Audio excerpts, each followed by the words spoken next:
All right, ladies and gentlemen, privacy is something we're all concerned about. We hear so much about, or lack thereof, when it comes to privacy. Joining us now is professor and former LA Times correspondent, editor-in-chief of truthdig.com. We welcome in Bob Scheer, who has a brand new book, and we're putting it up on your TV screen. They know everything about you, how data collecting corporations and snooping government agencies are destroying democracy. Well, I'll hold it up just in case, because I don't think I've seen it there on the screen, but here it is. All right, ladies and gentlemen, so welcome aboard. Appreciate it. Okay. What do you consider to be the worst part of everything that's going on? All the snooping, all the data mining, everything they have on us. What's the scariest single thing to you? It's the government connection with it, and not just our government, but all over the world. If it's just a private activity, if you decide to give Google your information, you decide to give back. Google is honest, transparent, how that information is going to be used, that's fine. You want to go to a movie, you want to give your location, you want to tell them who you're having dinner with, how far you read into a book, fine.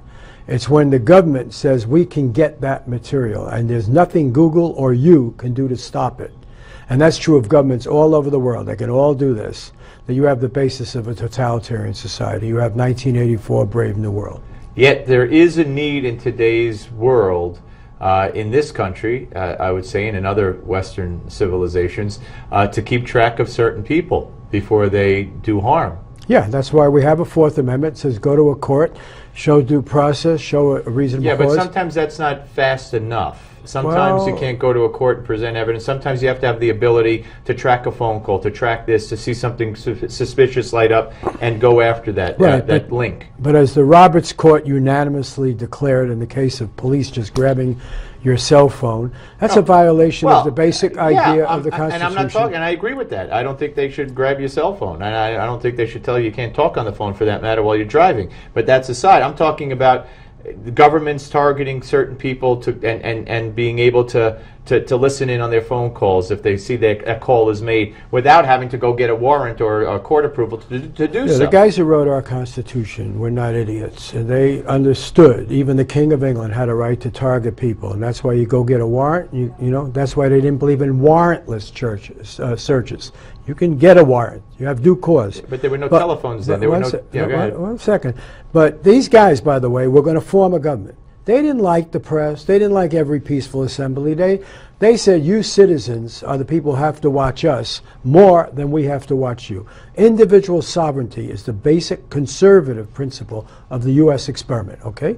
That the public is not going to be treated with greater suspicion than the people who govern them, all right? And that's why we have rules of the road. And what has happened with the internet, an incredibly liberating form, it's why we're able to do this show, we're able to reach lots of people, has been used in a negative way. The downside is it's going to destroy the model, and that's what Google and Apple and these companies understand. They're trying to convince people all over the world, use our service, don't use the Chinese service, don't use India's service, and so forth. They have to have a trust with their customers. And really what is issue is, are you going to inform people of what's happening to their data?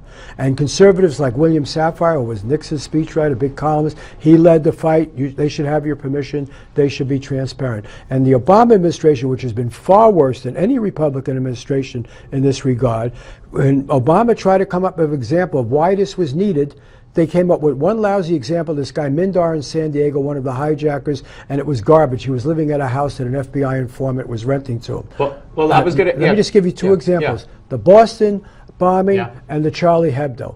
The perps, the people that are accused in both cases, were well known. One in France had already served time, and all you needed was some cop. He could have been half drunk. Go find out what this guy's doing, and we had the means to follow those people. You didn't have to make all of us the haystack to go look for guys. I agree. It's got to be more targeted, but you can't assign a cop to everybody who you suspect to follow them around 24 hours either. There's got to be other ways. But it's interesting. Why do you think there's not more outrage from the left over what Obama is doing. I mean, he's done it on drones. He's done it on, so many things that he criticized Bush about. He's done more, far and above more. And on this issue of privacy, and he's done a lot more, as you alluded to. Why is the left silent? I agree with you. I'm much more comfortable with libertarians. I'm much more comfortable with Rand Paul than I am with Dianne Feinstein.